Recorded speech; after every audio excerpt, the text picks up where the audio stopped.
What's up, y'all? Okay, so I am in a new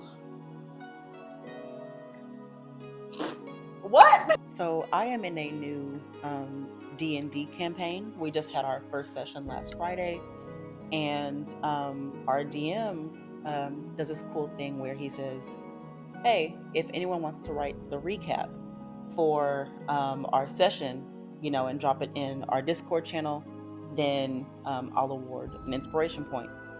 I am no professional writer, but I do enjoy writing from time to time, so I figured I would share my D&D journey with you guys in the form of the recaps that I write. So yeah, not sure if this is going to be an actual series or anything like that, but we'll get it. English. We'll give it a test run and we'll see how it goes. We zoom in on our ragtag group of heroes, slowly making their way out of the goblin cave. The air, thick with mist from the dam break, spreads the scent of bile and rotting carcass throughout the network of tunnels. Amongst the chatter and celebratory hurrahs of the party, we find our doll resting at the edge of the water. She holds an adorned feather pen between her porcelain fingers. On a piece of parchment reads, "Dearest Marigold, you won't believe it, but I've gained sentience. I can feel, I can move, with enough effort. If only I had come alive a moment sooner, perhaps you and your parents would still be in the realm of the living. When I awakened, your god Uncle Gundryn was looming over me. I seemed to startle him once I stood up. You'd have laughed at his cowardice. He came to ask your father Benedict about writing to Baradin's provisions in Phandelyn. He needed help with something big. Of course, he was shocked to find the family dead. We took the time to properly bury your bodies in the back of the estate, under your favorite tree. Your body was still warm. I decided to take on his request, in part because he is now the only family I have left, and in part to exact my revenge upon the rival family of puppeteers that ravaged our home. Plus, a 10 gold reward couldn't hurt. I spent a day dwelling our estate. It was quiet, cold, hollow. The next morning, I packed a few of your favorite dresses to dress me in and headed to the caravan. The driver was a small dwarf cleric, old yet sturdy. I chose to appear lifeless in the back corner of the caravan, observing the others that boarded. A tall orc. He had a forlorn look about him, the same look I'd imagine I'd have if I could shape my face. I surmise that we've suffered a similar type of loss. A pair of elven twins. One blessed with magic, another blessed with hands. Both cursed with argumentative spirits. Such infernal racket between those two. The fiery one. I sense great strength within them, yet they choose to snuff themselves out. Why? Nevertheless, on the road, our carriage stops. 2 dead horses prevent our progression. The passengers figure that it's likely a trap after observing the horses. Right after, goblins emerge from the trees. I remember you telling me stories about them as we'd play dress-up. They're just as green and ugly as you described, but hardly as scary. You'd be happy to know that we emerged victorious.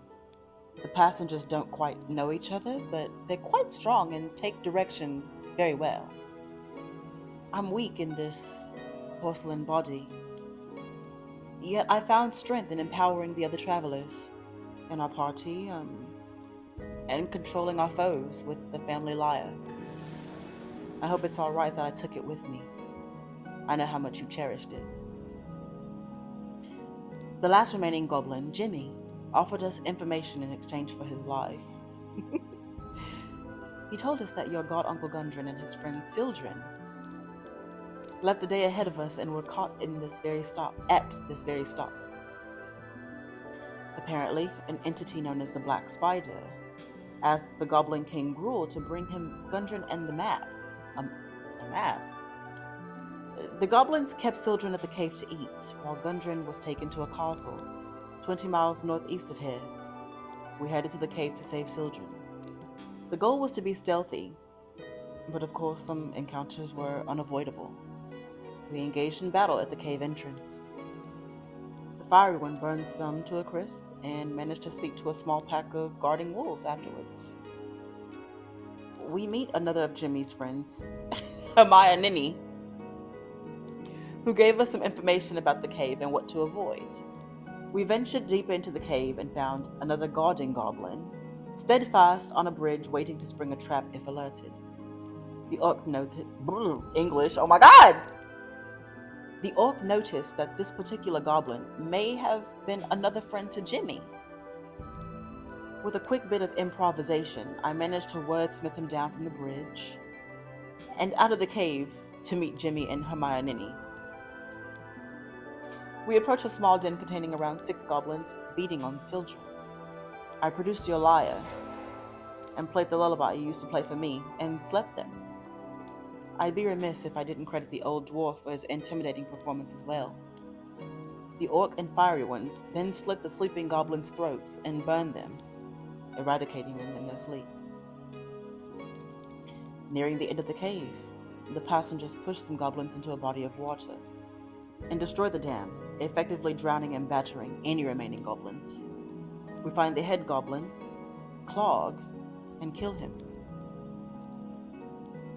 We found a hoard of supplies likely belonging to Blue Lion merchants, I suppose, out in Phandelyn. I think the passengers are choosing to return them to the trading post in hopes that the act of good faith will yield good karma. I hope so too. I miss you dearly. I miss your warm hands across my cheeks when applying my makeup. I miss the sound of Mother Guinevere's shuffling feet in the morning. I miss the rolling curtains of pipe smoke emanating from Father Benedict's study.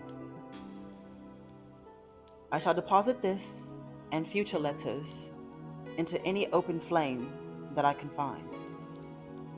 May the smoke rise to the heavens and reach you, so that you may keep abreast of my adventures.